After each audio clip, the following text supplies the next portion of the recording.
मैं driving seat पर बैठा था और मेरे दाहिने हाथ पर ताऊ बैठ थे, बाईं तरफ पिताजी बैठ थे और बाकी सब एक एक कर पीछे ट्राली में बैठ गए। इतने दिनों बाद ट्रैक्टर चला रहा था तो शुरू में बहुत धीरे धीरे चलाया, फिर जैसे ही मैं रोड पकड़ा तो जो भगाया कि एक बार को तो ताऊ जी बोल ही पड़े, बेटा धीरे। तब जाके मैंने स्पीड कम की और हम सही सलामत बाजार पहुंच गए। बाजार में पिताजी के जान पहचान की एक दुकान थी और मैंने वही ट्रैक्टर रोका और एक एक कर सब उतरने लगे। सबसे आखिरी में आशु रह गई थी और मुझे आज कुछ ज्यादा ही रोमांस चढ़ रहा था।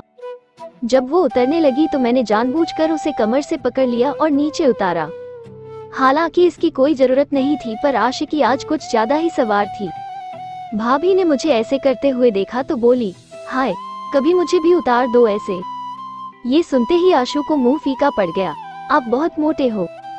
विस्मयादिबोधक चिन्ह, विस्मयादिबोधक चिन्ह। आपको उठाने जाऊंगा तो मेरी कमर अकड़ जाएगी। ये सुनकर माँ और ताई जी हंसने लगे और बेचारी भाभी शर्म से नीचे देखने लगी।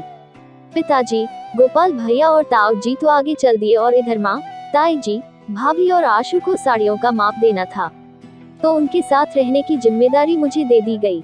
पिताजी एंड पार्टी तो अपने जान पहचान वाले दुकानदारों से मिलने लगे तो मैंने सोचा कि हम सारे कुछ खा पी लेते हैं, पर पहले माप देना था। सब एक एक कर अपना माप लिखवा रहे थे और मैं बाहर खड़ा था और मोहित प्रफुल्ल के मैसेज पढ़ रहा था।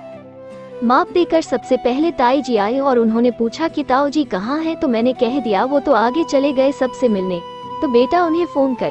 ताई जी ने कहा, छोड़ो ना ताई जी, चलो चल के कुछ खाते हैं। ताई जी मुस्कुरा दी और मेरे सर पर हाथ फेरते हुए बोली, बाकियों को आने दे, फिर चलते हैं। इतने में माँ आ गई और ताई जी ने हंसते उन्हें कहा, लड़का समझदार हो गया है, इसके लिए समझदार बहू लानी होगी। मैं ये सुनकर हंस पड़ा, क्योंकि मैं जानता था कि मेरी पसंद थोड़ी नासमझ है। पीछे से भाभी और आशु भी आ गए। फिर हम एक जगह बैठ के चाट खाने लगे। तभी गोपाल भैया हमें ढूंढते हुए आ गए और हमें मजे से चाट खाते हुए देख बोले, वहाँ पिताजी आप सबको ढूंढ रहे हैं और आप सारे यहाँ बैठे चाट खा रहे हो। अरे भूख लगी है तो कुछ खाए नहीं, ताई जी गोपाल भैया को डांटते हुए कहा। इतने में हम सबका खाना हो गया और हम सारे के सारे उठ के चल दिए। ताऊ जी ने जब पूछा तो ताई जी ने कह दिया कि भूख लगी थी तो कुछ खा रहे थे। ताऊ जी ने फिर कुछ नहीं कहा और हमने खरीदारी की, पर इस बार ताई जी बहुत ज्यादा ही खुश थी, इसलिए वो माँ, भाभी और आशु को लेकर एक सुनार की दुकान में घुस गई। ये हमारी खानदानी जान पहचान की दुकान थी, तो सारा परिवार अंदर जाकर बैठ गया। हम सब की बढ़िया भगत हुई और मालिक ने खुद सब औरतों को जेवर दिखाए। आशु बेचारी चुपचाप पीछे बैठी थी, इस डर से कि कहीं कोई उसे डांट ना दे, पर डांट तो उसे फिर भी पड़ी, प्यार भरी डांट। अश्विनी, तू वहाँ पीछे क्या कर रही है? यहाँ तेरे लिए ही आए हैं और तू है कि पीछे बैठी है? चल तू जल्दी आ और बता कौन सी अच्छी है तेरे लिए।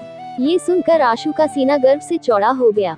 वो उठ के आगे, मुझे तो कुछ आए और बोली, दादी आप ही बताइए। पता नहीं, ताई जी ने उसे माँ और अपने बीच बिठाया और उसे समझाते हुए बालियां पहनने को कहा। उसने एक एक कर सब पहनी, पर वो अब भी कंफ्यूज थी तो मुझे उसकी मदद करनी थी, पर कैसे? मैं इधर उधर देखने लगा, फिर सामने नजर शीशे पर पड़ी। आशु की नजर अब भी सामने आईने पर नहीं थी, बल्कि वो ताई जी और माँ की बात सुनने में व्यस्त थी। मैं बस इंतजार करने लगा कि आशु उस आईने में देखे ताकि मैं उसे बता सकूं कि कौन सी बाली भैया है।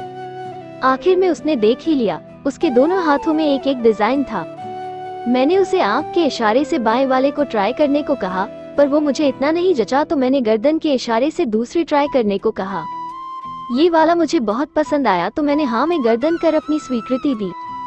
माँ ने मुझे आशु की मदद करते हुए देख लिया और बोल पड़ी, क्या बात है, तेरी पसंद बड़ी अच्छी है इन चीजों में। माँ ने मजाक करते हुए कहा, पर पता नहीं कैसे मेरे मुंह से निकला। माँ, कल को शादी होगी तो बीवी को इन सब चीजों में मदद करनी पड़ेगी ना, इसलिए अभी से प्रैक्टिस कर रहा हूँ। ये सुनते ही सारे लोग जो भी वहाँ थे सब हंस पड़े। आशु के गाल भी शर्म से लाल हो गए थे, क्योंकि वो समझ गई थी कि ये बात मैंने उसी के लिए कही है। हंसते खेलते हम घर लौटे और रात को खाने के बाद ताऊ जी, गोपाल भैया और पिताजी सोने चले गए। मैं अब भी आंगन में बैठा था। ताई जी और सभी औरतें खाना खा रही थी। थकावट हो रही थी, सो मैं अपने कमरे में आकर सो गया। रात को आशु ने मेरा दरवाजा खटखटाया, पर मैं बहुत गहरी नींद में था, इसलिए मुझे पता नहीं चला।